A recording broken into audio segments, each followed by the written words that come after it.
Hey, it's Tanner here, live backstage at Projekt Revolution at the Shoreline Amphitheater. I'm joined with Claudia. She's our Projekt Revolution passport winner. Say hello, Claudia. Hello. And Chester from Lincoln Park. What's up? Not much. Hanging out. Gonna watch you and Claudia discuss and gonna interview you. Nice. What's up, Claudia? How are you? I'm good. How are you? I'm doing good. Okay, so first question. Why are you so hot? Why am I so hot? I don't know. My mama and daddy made me. I guess I got the good genes, I suppose. Yeah. All right. So what inspired you guys to make this album sound less intense? You know, we didn't really plan on any particular kind of sound. We knew we just wanted to do something different, and we just kind of, anything that sounded like it could have been on Hybrid Theory or Meteora, we just steered away from it and went with the stuff that was new and different for us, and a lot of it happened to be a little less intense and more melodic, and just kind of worked out that way. Yeah. So you think you guys are like growing up as a band? Well, I mean, you know, we're growing up, I think, as a band, and, you know, also we're maturing as people too, so, you know, it's just natural for us to kind of change and evolve a little bit, you know? Yeah. But I'm really happy that people seem to like the new sound, so, Yeah. you know, the next record could be totally different. So when you first started, did you ever think the band was gonna get so big? Well, you know, when I joined this band, I actually had a very strong feeling that this was they were a very talented group of kids, and you know, we were all very young when I joined the band, but you know, I had a really good feeling about this one. You know, before it felt like when I was in other bands, you know, I'd always hoped that we would do well, but there was something special about the music that these guys were writing, and you know, getting together with them, it just kind of seemed to click really well, and we shot for the stars. All right. How or why did you guys decide to have Mike rap less in this? Well, you know, that was actually kind of on Mike, because you know, when Mike and I take the music and we start writing on it, typically Mike will write, you know, some melodic stuff, but mostly he'll rap on it, and he'll come in with some really cool ideas.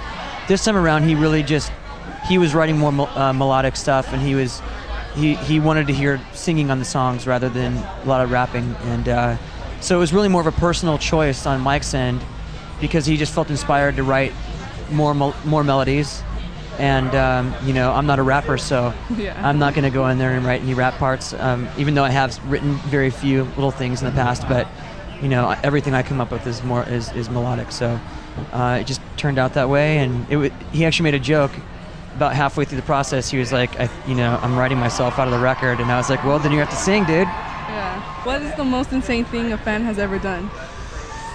The most insane thing a fan has ever done. I can tell you one of the grossest things a fan has ever done. A fan actually gave us pubic hair in like a jar. Was that your stalker that did that? That recently got arrested? No, the stalker did not send me any pubic hair. She actually just broke into my life for like 2 years and like hijacked all my information, my phone bills, my emails. That was the craziest thing a fan has ever done. She actually like took over my life, and everything would go to her, and then she would send me what she thought I needed. Updates on your own life? Well, all my emails would go to her, and then she would filter through them and be like, oh, I think he probably wants this one, probably wants that one. And then she would intercept all my voicemails, and like she had like everybody who called me in like the last 2 years, she had like all their names and their phone numbers and who they were, like in like a circle, like in like they were like graphed down to like how close they were to me, whether they were band members, whether they were business associates, whether they were their family, and she had like hundreds of my phone records. And no life. And yeah, and no life apparently. And you know, fortunately, she's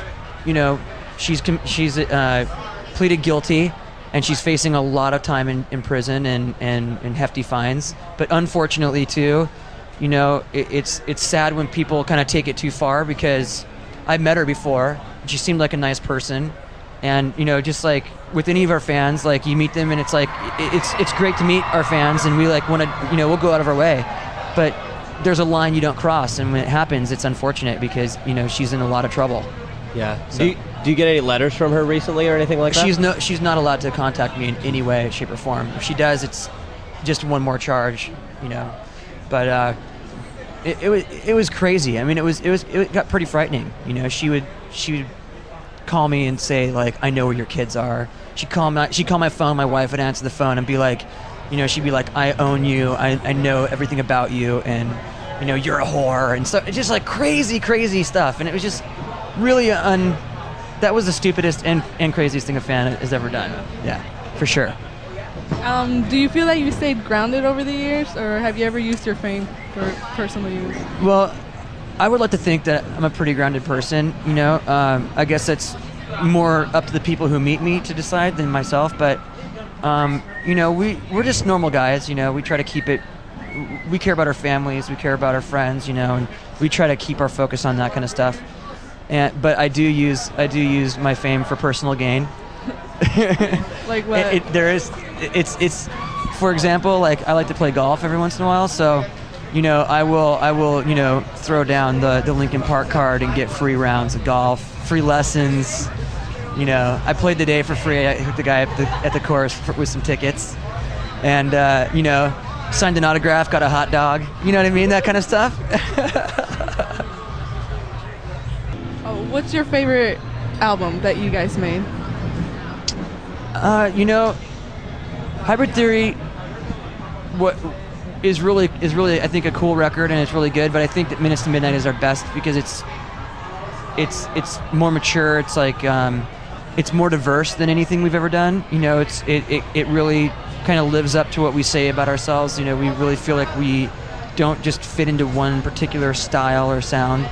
And I think this record really showcases the diversity that we have as writers. And so I personally think that Minutes to Midnight is our best work, and some people out there are probably So you're like more proud of it? I don't know. I mean, I'm really proud of all the stuff. I mean, Hybrid Theory, you know, has sold almost 20 million records around the world, so it's kind of hard to beat that one. Yeah. You know what I mean? It's like you can't get more proud than that. So, what are your goals for the next album? I don't even want to think about the next record right now. We spent so much time on Minutes to Midnight that like we're kind of enjoying playing the new music and you know, getting into the swing of things with this record. And so I don't know. I just hope that we continue on the path of like just doing what we feel is right, you know, and writing music that we feel is important. And as long as we're doing that and it's fun, then you know, I think all of our records will be good. And when it stops being fun and we stop trying to do something new and different, I think, you know, we'll have to take a little break and think about what we're doing. Say thank you. Thank you very much. You're very welcome. It's nice meeting you. Thank you, Chester. Thank you, Claudia, Passport Revolution winner. And we're going to hear a track from your CD, Minutes to Midnight, right now called Bleed It Out. Nice. Yes, it's the one and only Live 105.